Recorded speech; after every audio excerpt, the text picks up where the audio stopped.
Okay, so there's been some Doctor Who discourse. It's been about a month since the finale aired for Doctor Who Season 1, aka Series 14, aka Season 40. And if you're not aware, the season used a mystery as its overarching plot. And a lot of people, myself included, found the conclusion of that mystery underwhelming, which has led to a lot of discussion about how mysteries are supposed to work and what Doctor Who did wrong. But I've already done a whole video about how mysteries work, using WandaVision as my example, so I'm just itching to wade in here. 'Cause yes, this mystery didn't work as a mystery, but in Doctor Who, mysteries never have done. And okay, that does depend on how you define a mystery, but the point is, the way the show approached this mystery is not massively different to how it's approached them in the past. The reason it didn't work this time is a bit more complicated.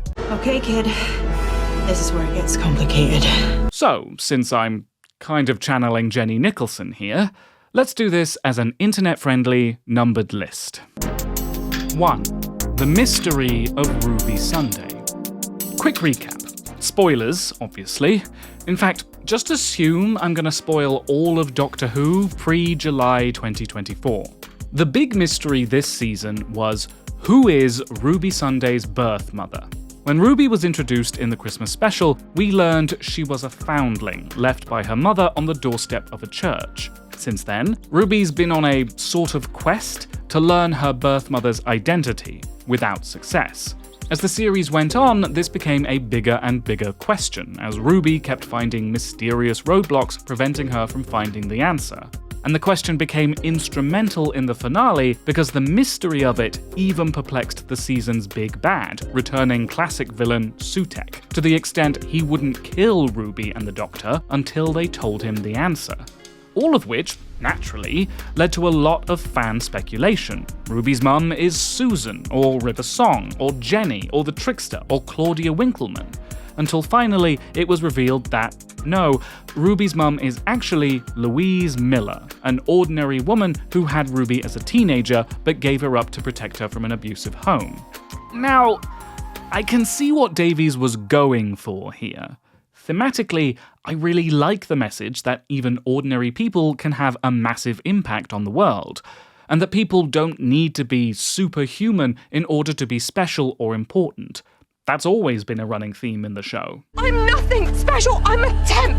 Donna, no, but you're the most important woman in the whole of creation. But I tell you what I have got. Geraldton Street Junior Score under 7's Gymnastics team. I've got the bronze. Do you know, in 900 years of time and space, I've never met anyone who wasn't important before. In the video commentary for Empire of Death, the final episode, Davies revealed the mystery of Ruby Sunday was a direct response to Rey from the Star Wars sequel trilogy.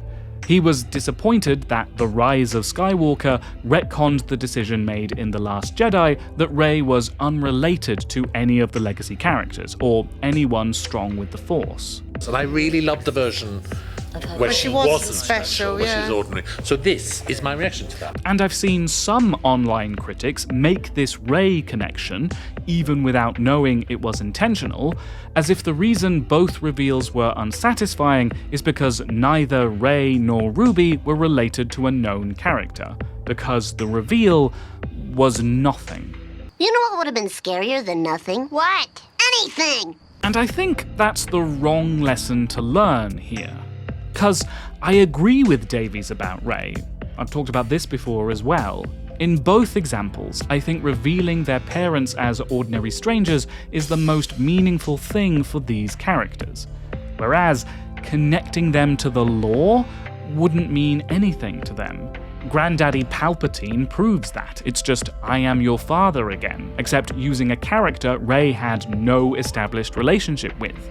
Fans didn't like this any more than nobody.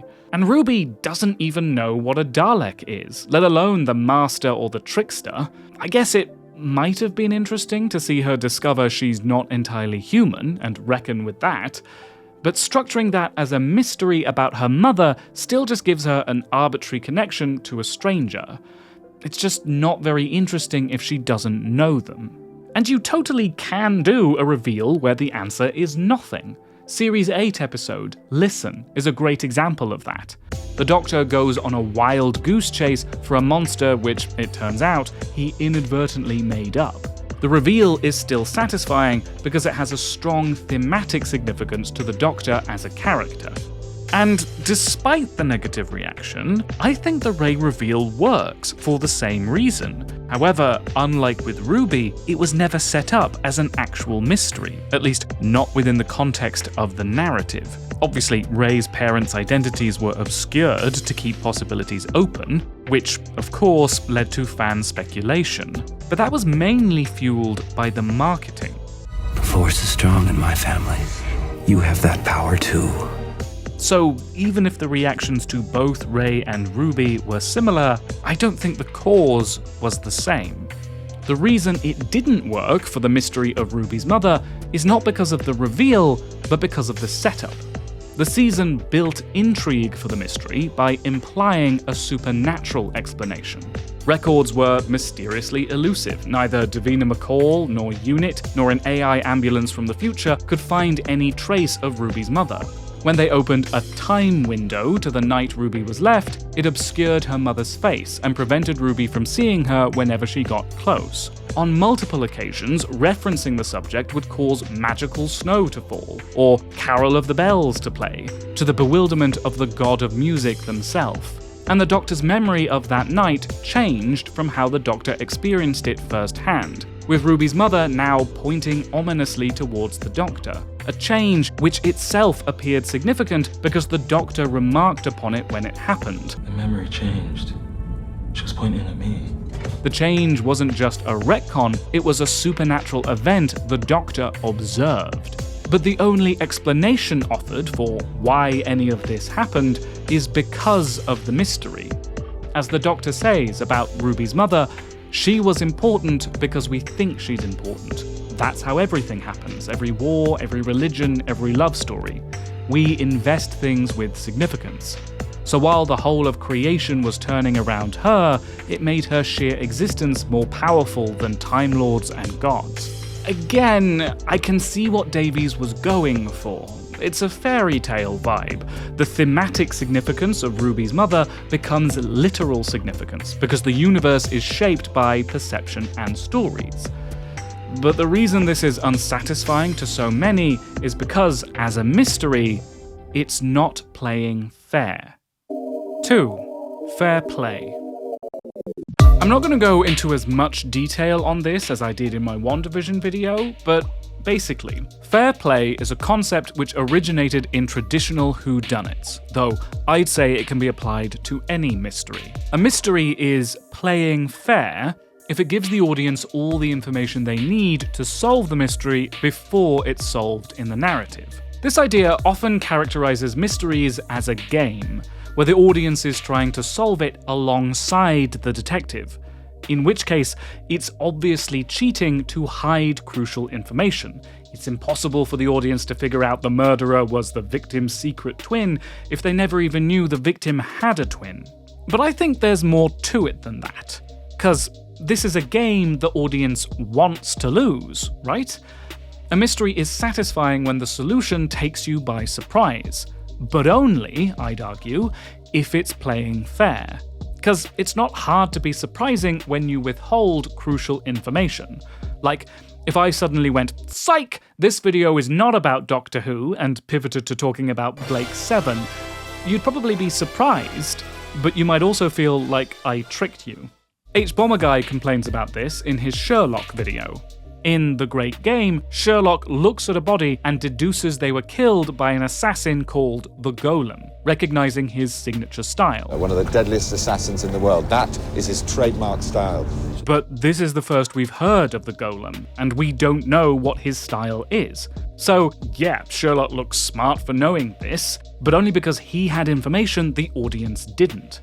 I will add here that the original Holmes stories were a slightly different style of mystery, less about creating a surprise reveal and more about the process of Holmes's deductive reasoning. But it works in a similar way because what's satisfying is following the chain of logic alongside Holmes.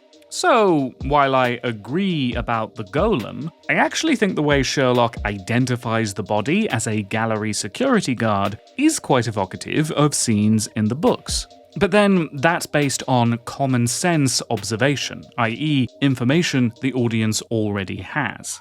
The point is, mysteries aren't satisfying because they're surprising, it's because the solution was staring you in the face the whole time.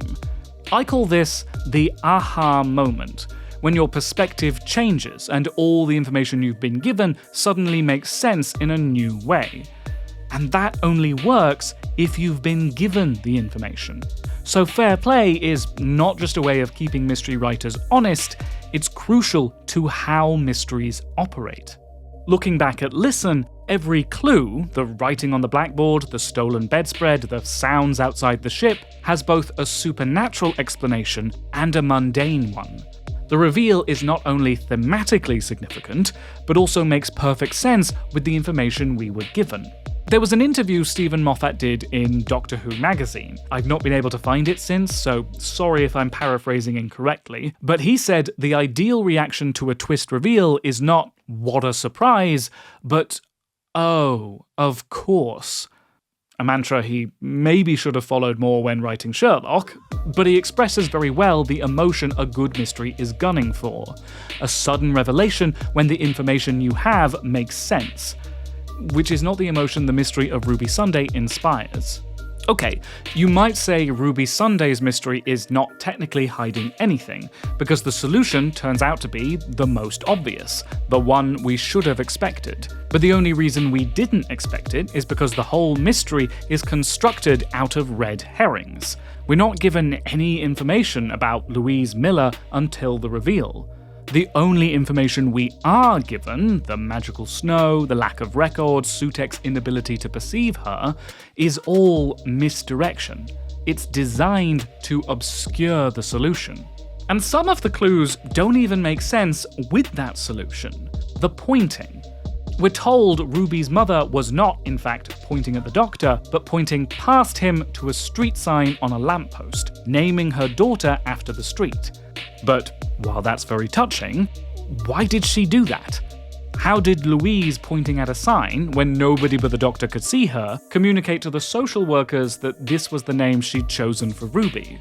And why did the memory change to include this detail? That just raises further questions! Even if we accept this as a more thematic gesture, it's still unfair, because it hides the most crucial piece of information. The street sign is not shown to us until after the reveal. It's literally invisible. The lamppost wasn't even there originally, and neither was the pointing. This doesn't feel like the answer was there all along, it was literally added later. So, I'm not surprised the overall reaction was less, "oh, of course," and more, "huh?" It's all very well Davies telling us Louise was significant because we invested her with significance, but we only did that because the mystery encouraged us to.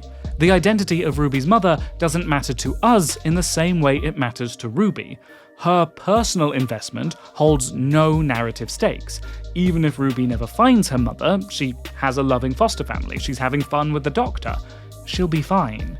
So the only reason we invested emotionally in this mystery is because of this supernatural force which kept her mother's identity from us.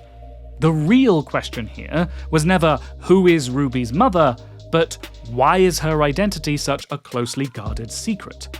The reveal of Louise doesn't answer that question. And all this stuff about investing significance doesn't create an aha moment. It's very much just 'cause the Doctor said so. And fair enough, some people have pointed out that Ruby's story isn't over yet. We know she'll be back next season, and there's this hanging question about who her father is.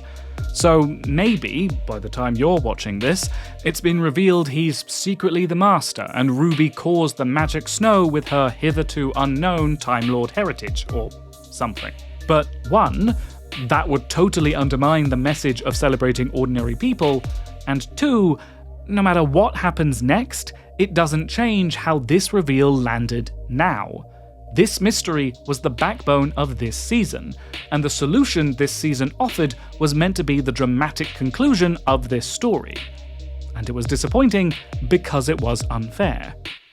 However, I've also seen people defend the finale, or at least question why the negative reaction is so strong, because hasn't Doctor Who always been like this? It's always had goofy science and Deus Ex Machina technobabble, and Davies especially has always favoured thematic and emotional storytelling over logic. So, why is anyone surprised that he did the same thing with Ruby? Well, I don't think it's true he did exactly the same thing. But these people do have a point. As I've said, Doctor Who has always done mysteries like this. Or rather, it has done since 2005. 3. Mysteries as memes.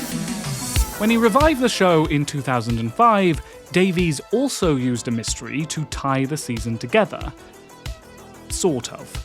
Almost every episode contained a reference to the phrase "bad wolf," which was eventually revealed as a message Rose left for herself after absorbing the power of the time vortex.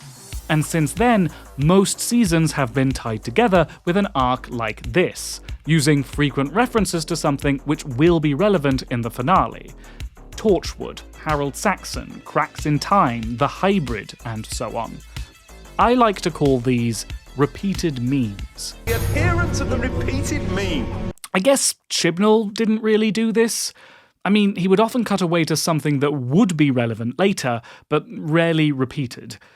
Maybe Joseph Williamson counts? Nevertheless, Davies and Moffat certainly did this. However, in concept, repeated memes are unfair.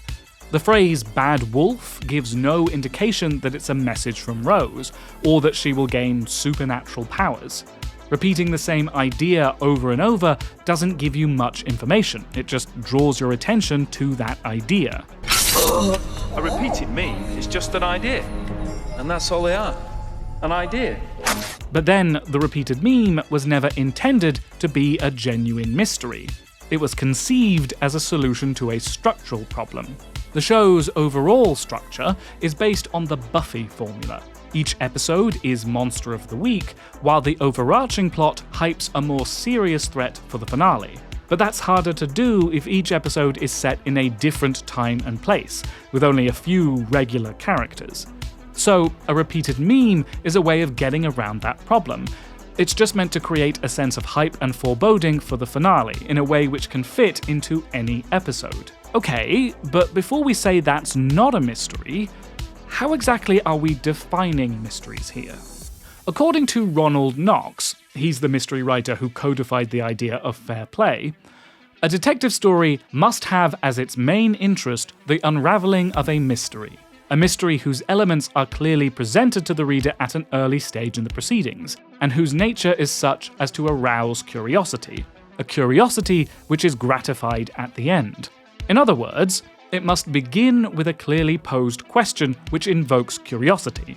It must end with an answer to that question, a big reveal, which aims to gratify the same curiosity. And in most cases, I'd say the unravelling is also key. The very nature of fair play depends on the gradual imparting of information. And in execution, Doctor Who's repeated memes have met some or all of these criteria. Obviously, they're intended to arouse curiosity, to intrigue you and invite speculation about the finale. But is that curiosity evoked by a clearly posed question? Bad Wolf wasn't, at least not to begin with, because it began as background references, something fans would spot, but not an obvious part of the narrative. However, later examples definitely did pose a question, especially in the Moffat era. What is the hybrid? What's in the vault? Who is Missy? Why do multiple versions of Clara keep cropping up? And every repeated meme builds towards a big reveal. The show doesn't tell you what the meme is referring to until the finale. So these reveals are meant to gratify curiosity, especially since many of them also rely on basic setup and payoff. Rose absorbing the power of the time vortex would feel more like random nonsense if we hadn't been primed for that 2 episodes before.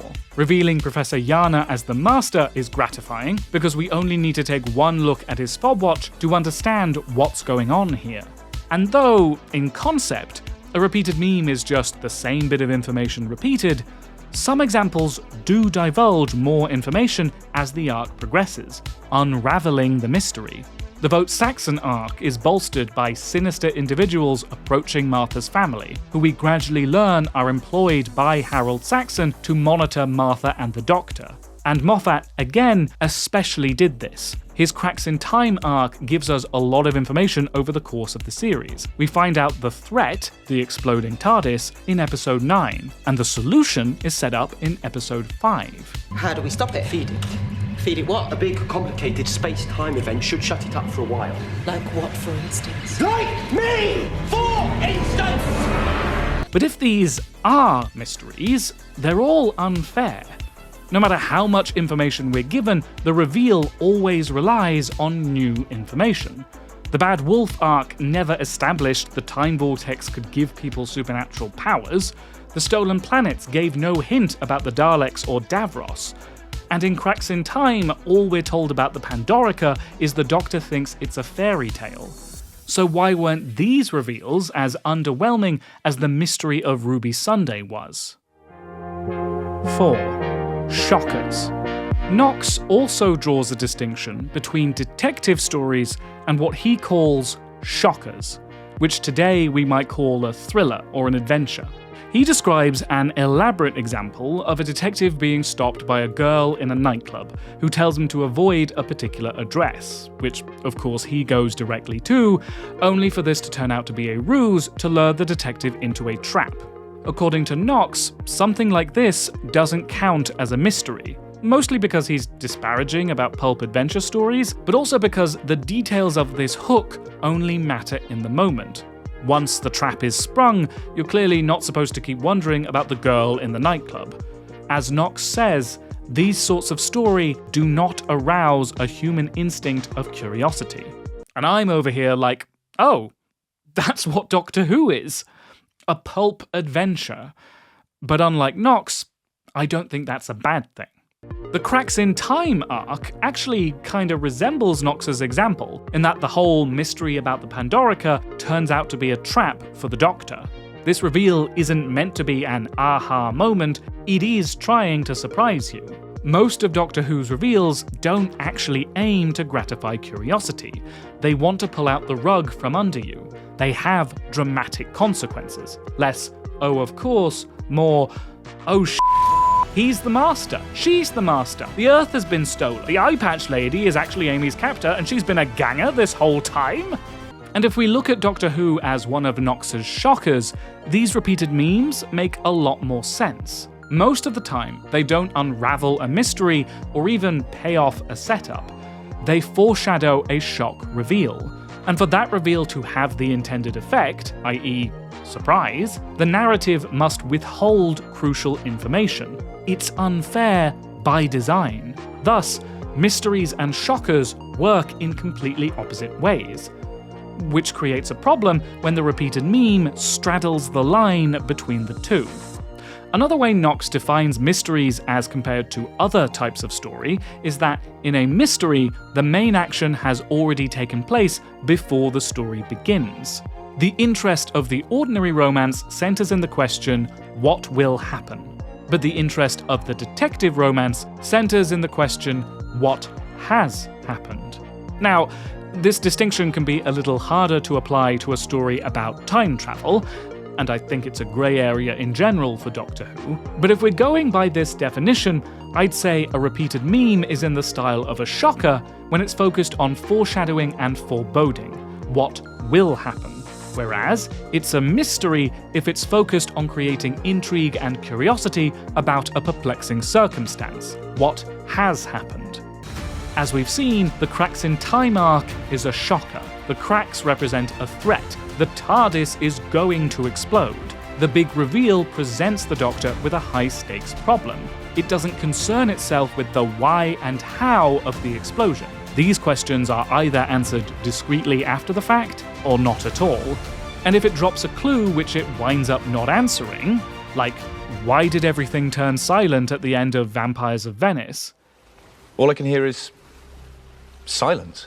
Well, it's not that that doesn't matter, but it's more likely to get away with it because the audience forgets about it. Whereas the Impossible Girl arc is a mystery. The Doctor meets Clara twice before she properly enters the story, and he wants to figure out why that happened. And the reveal that Clara jumped into the Doctor's time stream to save him satisfies that curiosity. But, because it's unfair, we didn't even know the time stream was a thing, many fans found this answer underwhelming. Even the show's most bona fide mystery, the identity of River Song, works along the same principles. She's kind of a repeated meme too. She keeps cropping up to hint at a future reveal. But she also has all the traits of a mystery. It poses a very clear question. Who are you? We learn more about her as the arc progresses, and there are numerous reveals which gratify that curiosity. She's his wife, she's his assassin, and she's the Pond's daughter. But it's the last one that's the main reveal, and that one is completely unfair. There's no prior indication they are parents and daughter apart from the river-pond connection, which is only solidified in the reveal, and also requires an awkward explanation why Melody didn't take her father's surname. Melody Williams. It's a geography teacher. Melody Pond is a superhero. In a later episode, there's a soft retcon to explain why River didn't act like she knew Amy when they first met. Pretending I don't know you're my mother, pretending I didn't recognize a spacesuit in Florida. And this reveal doesn't actually answer the question as the mystery posed it. Who are you? Professor River Song, University. To me. Who are you to me? It was never about her relationship to the Ponds, it was about her relationship to the Doctor. So this reveal doesn't actually gratify the curiosity the question inspired. But, of course, it's not a mystery. It's a shocker. It's meant to be surprising. This reveal has huge dramatic consequences for our main characters. That's the point of it. There's conversations we could have about the overall effectiveness of River's story and whether the dramatic consequences of this reveal had a satisfying impact on the narrative. But my point is, Doctor Who doesn't do traditional mysteries. It does a different style of mystery, which Ronald Knox would say doesn't technically count as a mystery at all. It's not that Doctor Who can't do traditional mysteries. I think there are episodes Knox would give a pass to, though maybe don't show him the Agatha Christie one. And it's not impossible for the show to have a series arc that is constructed like a traditional mystery. However, overall, Doctor Who is an adventure story. Instead of trying to perplex and intrigue you, it thrives when it thrills and surprises you. It's a different emotional payoff. So, when Davies approached the arc of this season, I think he did it in the same way he and Moffat have always done. I think he conceived the magical snow and the elusive records and so on, not as clues in a mystery, but as memes foreshadowing the finale. They were never intended to communicate salient information. They were there to build hype. But, as a repeated meme, it's too much like a mystery. It begins by posing a very clear question: who is Ruby's mother? And by obscuring her identity, it inspired curiosity. Why is it such a secret? And the reveal, regardless of how effective it was, does gratify that curiosity. And even if the memes were not meant to be clues, they did appear to unravel the mystery. Each one came with a bit more information. The memory changed, there's a song in her heart, even futuristic AIs can't find her parents.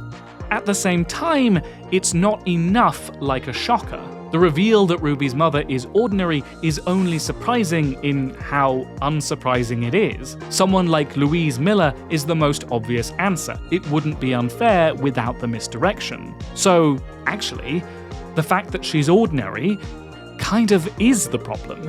Even if it means something to Ruby, it's not thrilling or exciting to us. It doesn't even contribute to the episode 7 cliffhanger. That has its own repeated memes, which are entirely unrelated. Ruby's mother is a reveal which doesn't pay off either style. It's too unfair to gratify curiosity, and it's too mundane to shock us. Either way, it's underwhelming. 5. Internet age storytelling. I can't really blame people for feeling distrustful towards Davies after this season. Since the reveal of Ruby's mother was so underwhelming, why should we invest in the mystery of Mrs. Flood now? But that distrust has also led to a lot of unfair criticism, as if every unanswered question is a mystery Davies has failed to pay off. Earlier this month, a Radio Times article revealed a scene was filmed but cut from The Devil's Chord, in which the Doctor offered a sci-fi explanation for why there was a song and dance number at the end. And some people were up in arms, because that song was so random and it would have been so much better if it were explained. And there was another Radio Times article which quoted Davies saying Mrs. Flood's fourth wall breaks also wouldn't be explained. And again, some people were like, what's the point then? Clearly this is another mystery Davies isn't gonna pay off. But these aren't mysteries. The song and dance number may be a departure from the show's usual diegesis, but it's not posing a question or arousing curiosity. It's not meant to make you scratch your head, it's just meant to be fun. If that's not to your taste, fine, but you shouldn't still be wondering about it. Besides, the explanation that was cut is the same explanation at the end of The Giggle. It's already been justified. And the question about Mrs. Flood is not, why can she break the fourth wall? It's, who and what is she really? I can't predict how well Davies will pay this off. If you're watching from the future, you may already know. But as of right now, I think it has a better chance of landing well, because so far, it's not a mystery, it's a shocker. She talked about having plans. She said the Doctor's story will end in absolute terror. It's foreboding. How well it will land will depend not on a detailed explanation of what we've seen, but on the dramatic consequences when she reveals herself to the Doctor. And there's also been renewed criticism of the episode 73 Yards, because that left unanswered questions. But while I have mixed feelings about the ending, it's clear this wasn't meant to be a mystery either. Yes, it inspires curiosity, but there is no answer to these questions which would be satisfying. It's meant to be unsettling. However, there's one quote from Davies which has particularly caused outrage. It's very much kind of internet age storytelling where... And was that deliberate? Yes, you just hope it'll generate content. Since the answer to the mystery of Ruby Sunday was nothing, was it only structured as a mystery in order to drive engagement? Did Davies prioritize that over telling a cohesive story just so he could trick viewers into giving the show free advertising? When I first heard this quote, it annoyed me too, because I saw it as part of an increasing trend for stories to be shaped around their metatext, the texts about the text, rather than the other way round. Narrative decisions which provoke a strong reaction, get people posting, but don't actually make the story stronger. For instance, when a big franchise brings back a recognizable character, or does a rehash of a famous story, but treats them as a big reveal in the narrative. This may provoke a strong reaction with fans who recognize these things, but rarely means very much in the actual context of the story. I'm sorry, who are you again? Marvel is really bad for this. I complained about it in my WandaVision video. Casting X-Men's Evan Peters as Quicksilver, even though Wanda has no emotional stake in studio licensing issues. Introducing Agatha Harkness as a big twist reveal, even though she's really only there to provide exposition. Even Monica Rambeau was first introduced as Geraldine before it became a surprise origin story with no bearing on anything else that happens. These are shockers without dramatic consequences. I just think it makes for really dull storytelling. And I had started typing out a whole version of this video where I talked about this. But once I'd had a bit of time to think about it, I realized that's not what the mystery of Ruby Sunday is doing. It's not based on returning characters or fan service. It was conceived specifically to challenge another story which did include a popular character, just to appease the metatext. So that's not the problem here. And it's hardly unique to the internet age for TV shows to drive engagement using a mystery. We've been doing that since Who Shot JR? Lost, Life on Mars, The X-Files, The Prisoner, Battlestar Galactica all did this. Speculating about the mystery, whether you call that generating content or conversation at the water cooler, is a fun way to engage with a show. I don't think Davies was sat behind his keyboard going, "Aha, this will trick them into posting." If the mystery had landed, and obviously Davies intended that it would, we wouldn't be so angry about being encouraged to post about it. Misdirection in the narrative is not the same as being lied to. So, on reflection, I don't think the mystery of Ruby Sunday is a casualty of internet-age storytelling. I think that accusation is better leveled against the reveal of Synthy. That was a big reveal about a returning character. And while that's not a new thing for Doctor Who, it's interesting that the shock cliffhanger of episode 7 was the reveal of Synthy by itself. Most of the time, introducing a returning villain is an early or mid-season thing, even if they are the big bad of the season. If a returning villain is revealed in the finale, they're reintroduced early in the penultimate episode, and not as the cliffhanger. The one exception being the Master, because they love the drama. But even when the Master reveal is a shock cliffhanger, it's still accompanied by additional dramatic consequences. The Master has stolen the TARDIS, Missy has reawakened the Cybermen, Bill Potts has been upgraded. Because the reveal of a returning villain by itself is not dramatic enough for a cliffhanger. But Davies clearly thought Synthy was, even though he's a much more obscure villain. So, was generating content the priority here? Synthy's reveal was also precipitated by leaked misdirections to other pieces of lore, references to Susan and the TARDIS, things fans would surely speculate about. And I guess props to Davies for knowing we'd go for an anagram. But for those who don't know who Synthy is, well, there's a tie-in remaster of his original story, so you can go watch that to find out why fans are so worked up about this cliffhanger. And maybe these aren't bad decisions in isolation, but overall, this feels to me like the story being shaped by the metatext, assuming that if they can get a lot of people to post about a big reveal, it must be dramatic. But the result is actually kind of limp. It never fully sold the actual dramatic stakes of this reveal. One criticism I've seen a lot is how killing Unit at the beginning of episode 8 punctured the stakes. A few minutes later, the dust of death kills everyone in the universe, so it's obvious this is a problem the Doctor will undo.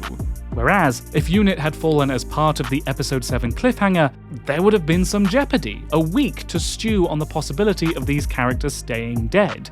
And I'd add, it would also have made the Synthy reveal more meaningful, because now everyone understands why he's a threat. So here, I'd say my original complaint holds true. Shaping stories around the metatext means the drama relies on texts external to the text itself. It doesn't stand up on its own merits, which makes the story weaker. 6. The future. So, I know I just spent a lot of time criticizing the finale, but I want to end by stressing that I didn't actually hate it. My immediate reaction after seeing it was that it was okay. It's not the worst in the show's history. I don't think the mystery worked, but there were some lovely scenes, and some excellent performances by Ncuti, Millie, and Bonnie Langford. So, in that sense, I don't share the outrage a lot of other people do, questioning Davies' capabilities as a writer and proclaiming he'll be the death of the show. And look, I can't know that isn't true. But then again, this always happens. Everyone goes from being really excited about the incumbent showrunner to suddenly realizing they're terrible, and we didn't know how good we had it with the last one. It's happening right now with Chibnall, it happened with Moffat, and it already happened once with Davies.